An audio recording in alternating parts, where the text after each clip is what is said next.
kay yeeg Mamadou Mouhamed Ndiaye. jërë ngeen jëf Antoine wàccal Sonko mbaa Sonko wàccal Félix bu ñu moytul danañu ko dégg ci 2021 gi ubbi l'Observateur kusum taatu Ousmane Sonko ak waa këram di parti Pastef di def ñu naan ko levée de fonds moom le ministre de l'intérieur nee na dakk ci loi numéro 81 17 bu 6 mai 1981 ci la Antoine Félix Abdoulaye Diome sukkandiku ba ne yoon mayewu ko levée de fonds gi ñoom Ousmane Sonko di def l'Observateur nee nañu la ca état ba di ragal romb na ñàkk respecté loi bi am na leneen lu ca tey seenum xel loi bi tere financement parti politique yi di jóge bitim réew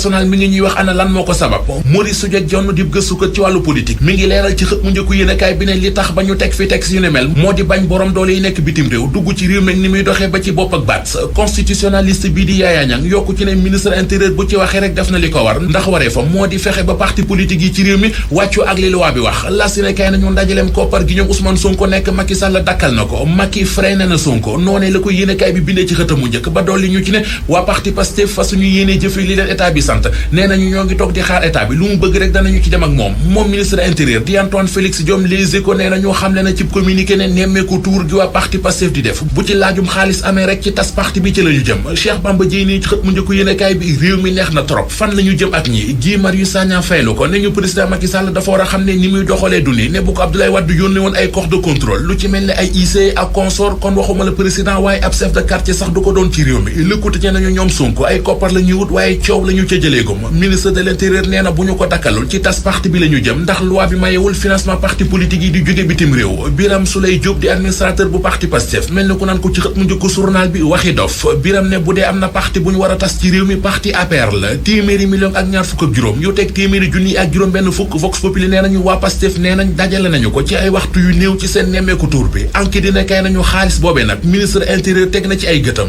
nee na su wayaan gi dakkul ci tas parti Pastef ci la ñu jëm Biram Souleye Diop bu parti Pastef nañu ci biir l'Observateur konte di ngeen ko tas ne li ñuy def duñ ci dellu gannaaw lu toll ne lii dee ci wee lu rey mbuum dee ca mbóot yu rëy yu maître El Hadji Diouf sulli moom la journal La Tribune xëyee ci xëtamu njëkk maître El Hadji Diouf nee na Macky Sall moo leen ne woon fii ba 2024 bëggut a dégg waxi élection ci réew mi candidature am 2024 moom Macky Sall ma ngay gën di takk suuf Les Échos nañu ginnaaw mouvement M23 gi doon defanteek Abdoulaye Wade ña ca nekk waajal nañu beneen mouvement boo xam ne M24 la ñu ko bëgg a tuddee liggéeyam mooy fexe ba Macky Sall bañ a doon candidat 2024 ville yi ñu bëgg a jëlee ci réew mi Source A nee nañu waa Rufisque ñoom nee nañu seen bos du ca bokk seenu ville kenn du ko supprimer duñu ko nangu tey duñu ko nangu ëllëg yéenekaay bi nañu démb lañ ci doon daje mu dim ndaje mu dajale woon doomi Tëngéej yu bari ñu ràññee ci Seydou Diouf député majorité bi Yatma Fall ak Mamadou Diop Thioune au conseil collectivité territoriale Salam Gueye bu conseil économique social et environnemental ak mbooleem association yi ci dëkku Mam Kumba Lambu ba nee nañu daal suñu bëggee ay Rufisque Est ak Rufisque Est ak Rufisque Nord mën nañu ko dindi waaye ville bu Rufisque di patrimoine mondial UNESCO duñu nangu kenn di ko gas di suul journal Sud Quotidien xëy sulli coowal location ci réew mi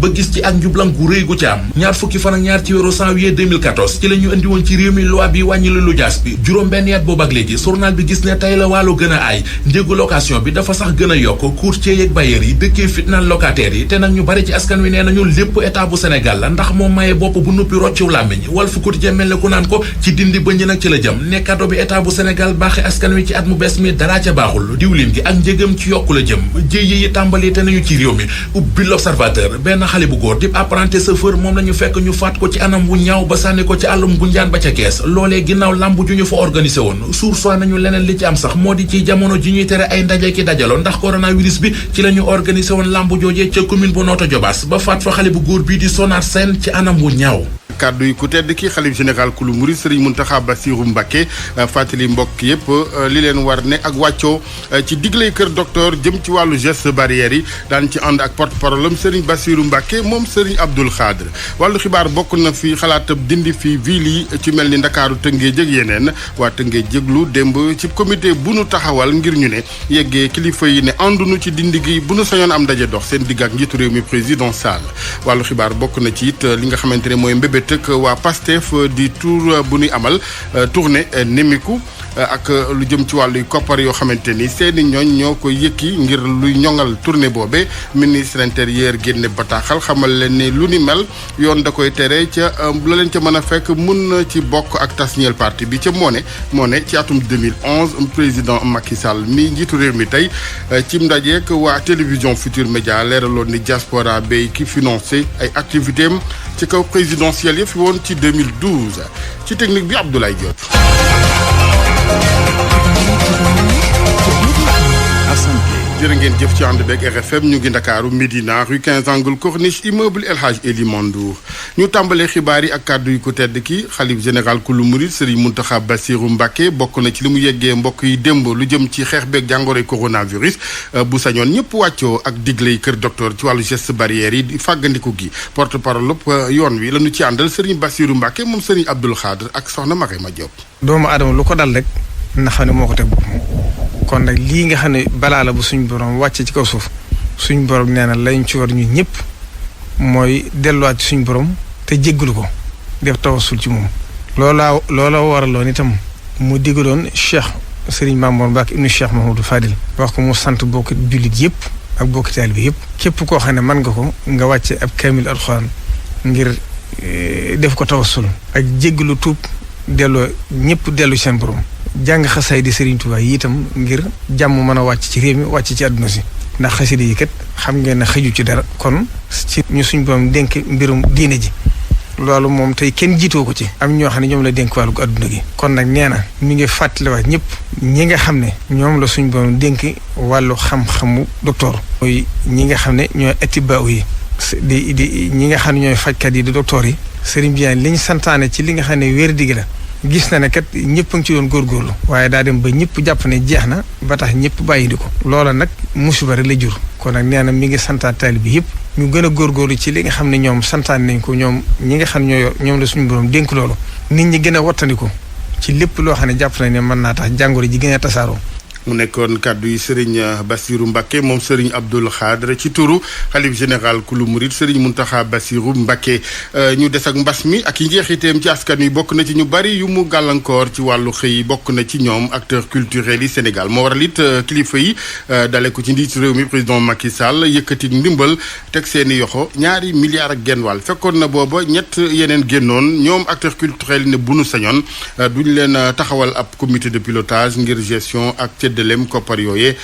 ndax danoo war a auditer ba noppi ñu ne 3 milliards yi njëkk a génn Haj Ndate Diop. li ñu yëkkati ni na woon fa woon noonu la ñuy doxalee ci 2 milliards ak genn wàll yi nga xam ni moom la njiitu réew mi mujjee jox ñi di acteurs culturels yi waa CAM di coalition des acteurs de la musique ak seeni ñoñ ànduñu ci ndax nee nañu boobu schéma ñu doxale woon ci 3 milliards yu njëkk ya fitna ak coow rek la indi ak warante ak njuuj njàcc te loolu la ñuy bañ te mbir moomu ba léegi kenn indiwu ci ay leeral moo taxit Daniel Gomez ak lu toll ci 4 fukki association yi nga xam ni moom moo bootu ci seen kuréel gi la ñuy sàkku mooy ñu njëkk a def auditu koppar yooyu fa mu jaar ak naka lañ ko doxale woon ñoom sax ñu ni bépp association boo xam ne ni ay lënt-lënt di maanaam malversation amoon na ci doxalin wi ñu daal di lay génnee ci fonds yu mujj yi ci bataaxalam coalition bi di wax ni koppar yooyu ministère de la culture lañ ko war a jox mu gérer ko mu denc ko ci ab banque wala beneenub kuréel boo xam ne nii day nurook lu ni mel te ci lu jëm ci wàllu topp mbir mi ba leeraange am ci mu ni nañu taxawal ab comité paritaire boo xam ne nii comité de veille lay doon ak de contrôle ngir koppar yi ñu séddale ko ci séddale bu jaar yoon diggante acteurs culturels yi waa CAM di xamle sax ni comité boobu ñoom bëgg nañ caa amuk toogu ngir xool mbir mi naka lay doxee waroog lool la nga xam ni moom la directeur des arts yëkkati gannaaw ndaje mi ñu amaloon ci alxames ji ñu génn ci seenu communiqué nag ñi di waa CAM ak seeni ñoñ yëkkati wuñu benn yoon àddu ci lànk gi nga xam ni njiitu réew mi lànk na ko ci ñu ubbi salle de spectacle yi wala salle de loisir yi ci jamono ji nga xam ni ci la ñu nekk ci ñaareelu vague bu coronavirus. El Hadj Ndate Diop ñu koy jaajëfal ba tey ci xibaaru suba seeg RFM mairie ba ca Koungheul ak ay kaddu tukkee ci ndaw yu FRAPP ak kuréel gii di beneen melo ci ne ñu ne 200 rek fanweeri million yu nu fa yàq-yaxeet ca dàqunu xalaatu ñu ne jokkoo ceeg OFNAC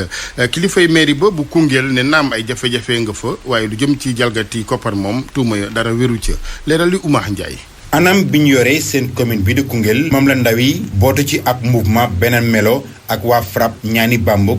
jàpp ne dara awu ci yoon Khadim Fall moo di porte-parole mouvement bi. problème yooyu noonu rapport ARMP bii ngi génn août 2020 bi nii am na 230 millions yoo xam ne ay facture yi leen ci doon jënd te facture yi daté wuñ ko biñ koy jënd waxuñ maanaam daal amul lenn lu leer luñ ci def ci rapport boobu noonu bokk na ci problème yi Koungheul di dund da ngay gis benn kër ñu jaay ko plus de 4 personnes benn terrain dañ koy jaay plus de 4 personnes wala 5 personnes mënuñoo concevoir rapport ARMP bi relaté ne 23 millions jël nañ ko def ko ci courant bi ñi nga xamante ni ñoom leen teg ci mairie ba amuñ qualification bi war pour mën di ñu archiver suñuy données. ñoom ndawi Koungheul yi nag sàkku nañ jamono ji ci mbir mi leer lu ko may daañu yóbbu mbir mi ci yoon. te parewuñ nag pour banque suñuy loxo tant que li ñuy xeex nii amuñ ci solution dinañ ci dem ba jeex. naam am na lu ñu war a joñ ci liggéey bi loolu moo di kàddu yi Souleymane Mboup premier adjoint maire bu Koungheul waaye jamono ji jàpp na ne amul benn jalgati bu ñu nemmeeku ci doxalin bi. rapport ANP parce que amul lenn lu ci lëndëm amul waxuñ ne mairie bi lekk nañ xaalis waxuñ ne mairie bi liggéeyam baaxul dañ ne rek am na lu sooxe ci liggéey bi te loolu c'est normal wàllu HVAC dañ ne ni ñu koy defee dafa des te loolu ñun reconnaître nañ ko moo tax ci kaw loolu bu ñu waxtaanee ci conseil bi ne comme lii am na nañ fexe ba lii nii ñu jël ay dispositions fexe ba ñu tàggat bon réhabilitation mairie bi AGETIP moo recruter entreprise bi appel d'offre publier ko ci journaux yi officiel xaalis boobu ñuy wax noonu xaw ma ñaata lañ wax mais buñ ñëwee dañ leen mën jox le bon chiffre. ñoom waa mouvement beneen melo ak waa FRAPP ñaani Bambuk amaloon ab toogaay bu ñaxtu nag li ñu bëgg mooy seen dëkk bii di Koungheul gën a am beneen xar kanam ndaw yi ñu wutal leen liggéey. Koungheul Omar Ndiaye RFM. jërëjëf Omar ñu waxtaanee lu jëm ci xalaatab dindi fi bis lii di ville yi ci Sénégal ñu ci mel ni waa Tëngéej ñoom ànduñu ci foofee sax ay ndawi organisation communautaire de base yi fa amalam ndaje seen biir ngir wane ñàkk ànd ci mbébét gu ni mel jëlee fi ville yi comité boobee nag fas nañ yéene ñu ne yeggee seen càkkuteef googee kilifa yi ngir ñu baax Tëngéej ak turam ak statut nepp ville dàqu nu xalaatub sax daje ci ak njiitu réew mi président Macky Sall député Seydou Diouf teewoon ndaje mit moom ne bu sañoon ñu dindi lii di commune d'arrondissement yi ca bàyyi Tëngéej ak statut de ville Abdou Diouf Diagne. jëlee fi ville yi ba léegi lu ni mel ñu ngi koy waxtaanee fii ci Tëngéej ñu dajaloo ci ak kuréel goo xam ne li ko tax a jóg mooy aar intérêt yi Tëngéej imam notable ñi bokk ci société civile ak mouvement associatif yi ñoom ñëpp dàq nañu xalaat googu nga xam ne ki ko njëkk a joxe mooy jëwriñ ji ñu dénk wàllu collectivité territoriale te it njiitu réew mi daal di koy dëggal ci 31 décembre bi muy wax ak askan wi Imam Tahirou Fall. Tëngéej am na spécificité boo xam ni yeneen dëkk yi ci Sénégal amuñu ko dañu gis ni pour ñu supprimer ville bi daanaka moom mooy rey ko rek jotaay bu njëkk bi mi ngi wax ni d'accorduñu ci léegi nag comme que président de la République da ko posé ci penc mi Tëngéej dinañ ci wax seen xalaat. Seydou Diouf moom xaarut ndaje mi ni wàcc ngir daal di joxe xalaatam kii nga xam ne mooy président bu commission des finances bu assemblée nationale li mu gis mooy ñu daal di fiy jëlee ñetti communes yi nga xam ne ñoo nekk ci Tëngéej dañu ko sos leen ci atum 1996. donc il faut que ñu xam ne bu ñu waree am réforme bu ñu def te man loolu laa gëm mooy nañu supprimer ñetti communes yi nekk Tëngéej restaurer l'ancienne commune de Rufisque mu am un conseil municipal unique am un budget boo xam ne lépp luy activité ci Tëngéej yëpp dañ koy ñëw dugal ko ci benn gafa googu mën a servir ñu jël préoccupation population yi quel que soit endroit bu ñu dëkk ci Tëngéej fragmentation bi li muy indi mooy disparité. ab bataaxal bu ñu tënk seen naqar ñoom ñi dañu ko teg ci taabalu njiitu réew mi ci fan yi ñu dëjmal la RFM Rufisque Abdou Diouf Diagne. pour man RFM mooy rajo bi gaaw ci xibaar yu wóor. RFM xibaar yu wóor te wóor. parti Pastef bi Ousmane Sonko jiite ñoom am yéene amal li nga xamante ni mooy tournée ñu duppee ko nemmeeku tour ci wàllu woowu nag ak koppar yi gunge activité bu ni mel ci la ñu daal di woon ubbi ay gafaga ngir seeni ñooñ sërëxal ci koppar laata yëf yi yegg nag ci la ministre intérieur yëglu jaare ci bataaxal fàttali leen ne yoon dafay tere lu ni mel ci leen ci mën a fekk ñoom Pastef bokk na ci ak tas ñeel parti bi RFM di fàttaliku 2011 émission bu doxoon diggante président Macky Sall nekkoon ci yooyu jamono candidat ngir présidentielle 2012 waxoon ci question directe ak TFM ne diaspora bi ci boppam ñooy ñi gunge ay activité politique am parti liggéey ak Oumar Mbow. Antoine Félix Diome juum na ba fi juum yam jëwriñ bi ñu dénk biiru réew mi daal di génne ab communiqué ngir tere bépp financement bu jógee ca bitim réew Félix Diome xamul ne kon bu nekkul woon diaspora bi mentoram bi di Macky Sall du musa sax gis wala seen buntu pale. des militants pour certains pour la plupart d'autres ils sont. am na ñoo xamante ni sax dañu ay militants parti bi moonte teewul dañ ciy jàpp ndaxte li ñuy wax ñoom dañ koo gëm yàggul dara sànq rek am na koo xamante ni jox na ma 1000 litres essence nee na moom la may jàppale ngir samay déplacement yi am na keneen koo xamante ni jox na ma 2 jàpp 3 millions moom tamit ndaxte xam na ne dundub opposant daa metti yombul. am na ñeneen tamit ñoo xamante ni dañuy dugal seen xaalis ci suñuy yëngu ñi nga xamante ni ñoom ñooy diaspora bi am na loo xamante ni lu bari ñoom ñoo koy jël en charge démb am na benn xew-xew boo xamante ni mu ngi amee woon ca diwaanu Matam maanaam ñi soqi ko Matam ñoo ko amaloon ñoom diine da galaalu woon waaye lépp loo xamante ni la ci jëm la ci wàllum prise en charge ñoom ñoo ko def waa APR defuñu ko de. Avec les ressortissants de Matam ils ont fait un dîner d'abord mais c'est eux qui prennent en charge c'est pas l'APR. yile kaddu mu yëkkati woon ko ci septembre 2011 ci émission les affaires de la cité bu TFM jamono jooju opposition la nekkoon tey nag ñu toog ci pouvoir bi mouvance présidentielle daal di ngañ bépp financement bi nga xamante ni sénégalais yu nekk ca bitim réew joxe nañ ko li nu mel wóoroo lool ni yàlla ak yàlla yi mun nañ ne jàpp ne kon homme politique intérêt am képp moo ko fi teg. Omar jërëjëf soxna Aminata Touré la mu gis ci jafe-jafe yi ci wàllu koom ñeel diwaanu Saloum ak saafara mooy port ba ci boppam ak ñoŋalaat naka noonu it lu jëm ci wàllug revalorisation zone franche industrielle bu diwaan ga ak tabaxaatuk marché diwaanu Kaolack ay kàddoom soxna Aminata Touré ak Ibrahima Diamé. dañu soxla sunu koom-koom gën a yokk kooku moom defe naa ne ñun ñëpp d'accord nañ ci bu ko defee xale yi am yeneen option lu dul rek Jakarta ndax war nañ fee indi ay usines wala usines yi fi nekk ñu suqali ko mais surtout suñu port bi nga xam ne tàmbali woon nañu ko ñu terminer ko parce que port bi moom ñun ñëpp ci amoon yaakaar Kaolack yëpp ci amoon yaakaar travaux yi nañu ko reprendre ne woon nañu dañuy gën a gas bu ko defee bateau yi di jógee fu ne di ñëw kon loolu it bu may seet ci wàllu koom-koom bu Kaolack moom mooy doon sama première préoccupation mooy port bi li nga xam ne bi waroon nañ ko fi def nañu ko reprendre vraiment nañu ko reprendre ba suñu xale yi aussi mën a gis ay opportunités économiques loolu commencé woon nañu ko kon nañu ko vraiment liggéey ba loolu sotti indi woon nañu dragueur yeeg yooyu yëpp ñëwoon na kon léegi ñu ngi xaar pour que port bi ñu terminer ko am na fi zone franche bu fi nekk zone franche bi aussi ñi nga xam ne ñoo ko yor nañu fexe góorgóorlu bay entreprise mën fay ñëw parce que problème mu Kaolack problème mu koom-koom la voilà problème mu koom-koom la boo doon compter usines yi dox fi daanaka bëriwuñu defe naa ne boo nee Sonacos doo ci teg yeneen yu bëri voilà kon war nañu leen a jàppale ba ñoom it ñu suqalikuwaat. yooyu kàddu yi soxna Aminata Touré présidente ba woon bu conseil économique social environnemental mu ngi koy yëkki démb ginnaaw demoon jëbal njaalam xalifa bu tedd bu Medina Baye ginnaaw it làqu ko soxna Seyda Mariama Niass.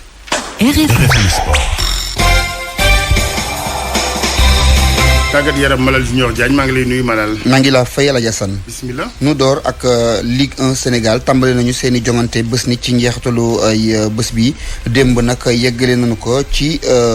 stade Amadou Barry foofa équipe bu Génération Foot moo fa rek daan waa Gorée benn bal si dara ca stade Bruno Metsu ba nekk fële ca Jëriñ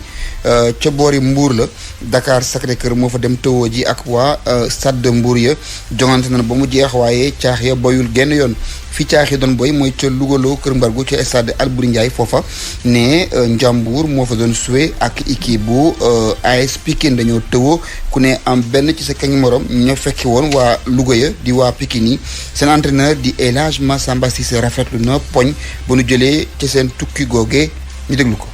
damay féliciter waa Njàmbur dalal nañ ñu joué nañ match boo xamante ni métti woon na trop parce que situation bi ñu jugee la nii situation Covid bi tey jii dafa laal monde bi yëpp donc comme que yàlla def na aussi débuté nañ championnat bi si jàmm depuis hier tey tamit ñëw nañu joué ci jàmm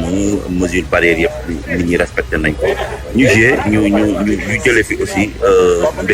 mbégte waaw loolu rek laa mën a wax ndax dañu waxoon balaa ñuy ñëw ne tey jii ñi ngi dem Njàmbur championnat mi ngi jeex te toog nañ ay weer kubaluñu donc bu ñu demee tey bu ñu tijjeeku nañu jéem a ut point soit ñu am 3 points te loolu xale yi liggéey nañ je pense que tey jii premier mi-temps bi ñu def mënee nañu Njàmbur d'entrée et puis toog joué waat nañu ba presque temps additionnel bi moi j'ai pas compris temps additionnel bi li tax bu yàgg noonu que dama yaakaar ne peut-être dafa ëpp ci première période bi mais bon c'est comme ça mais Njàmbur aussi mérité na tey jii point bi mu jël fii parce que voilà joué nañu ñun aussi joué nañu yàlla def nañu am ci benn point dañ koy sante yàlla. ñi nag di waa Louga yi ñoom entraîneur dafa jàpp ni daal dañoo perte ñaari poñ ndax dañoo waroon a gagné jongante bi waaye nee na rëq-rëq yooya seppiwu ci loxo arbitre Assane Diallo mooy tàggat waa Njàmbur. waa ñoo ñàkk ñaari point parce que benn bi li ko indi but boo xam ne bokk si match bi am na faute amul faute xam nga léegi mënoo jël dara bàyyi ko si arbitre. arbitre moom parewul vraiment mënoo parce que daaw noonu physique mais pare bi du physique rek arbitre bi moom parewul ñoom ñett ñëpp. bon joueur bi nag lépp du ma ko may arbitre moo waroon dégager bal but bi bokk si mais xale yi am nañ mental affalé wuñ ba dellu si match bi deuxième mi-temps nag ñi gën a doy waar bal bu génn corner arbitre bi yëkkati bàyyi ñu dóor ko mu ni doon corner mi doon dafa def dem VAR ñëwaat. bàyyi ñu doon dóor corner bi kay la waroon yëkkati du corner donc bon mais nag du ma fab yëpp teg ko si arbitre bi parce que ñu nit ñoo parewul trop li ko indi suñu deuxième partie préparation match yi ñu bëggoon amuñu ko lu tax bi ñu ñëwee terrain amul woon Louga dañ tëjoon Albury vague lañ doon joué amuñu ko lu tax après gouvernement dañ génnoon mesure boo xam ne dañ arrêté manifestation yi amuñu ko lu tax dañ prévoir woon joué 4 matchs benn bi Sonacos désisté beneen bi ñun ñoo désisté parce que suñu équipe dañ doon seede kooku suñu faute bi looloo tax daal depuis Gambie kii bi ñu waroon def li ñu doon xaar si xale yi mën ñu ko am parce que équipe bu bees la équipe bu bees nag il faut mu jouer pour automatisme miinante yooyu yëpp doog a dugg. ñu jàpp na kenn gannaaw journée bu njëkk bi AS Douane Jàmbaar ak Génération Foot ñoom ñett dañoo am ndam ñoom ñett ñoo nekk ca kaw. Ligue 2 tey dinañu yeggali nee nañu Demba Diop mooy joué ak waa Linguère démb GFC dañu ko daan Amitié moo ko daan 2 bal si 1 Sonacos daan waa Africa Promo 3 bal si 2 EJ Fatick Tewo ak waa équipe bu Renaissance bu Dakar bitim réew dañu koy jeexale ak championnat bu Angleterre dañu di jàpp ni démb Chelsea di équipe bu Edouard Mendy dañ leen daal di dóor seen terrain waa Manchester City ñoo leen daal di rek fekki fa bu noppi dóor leen 3 bal si 1 muy defet beneen bu bees boo xam ne amaat nañu ko ñoom waa Chelsea yooyu tey jii nag Liverpool mooy joué ak waa Southampton Liverpool nag di équipe bu Sadio Mané waaye Sadio Mané ba mu jógee fële ca Autriche ñëw fii ci Angleterre équipe bi la njëkkoon a dem muy Southampton kon dafay dellu fa mu njëkkoon a dalee ba ca Angleterre googule Aljasan malal bonne année. bonne année à toi également. Tubaarkalla di la ñaanal jàmm ku baax nga. wallaay jërëjëf Diagne. RFM rajo askan wi.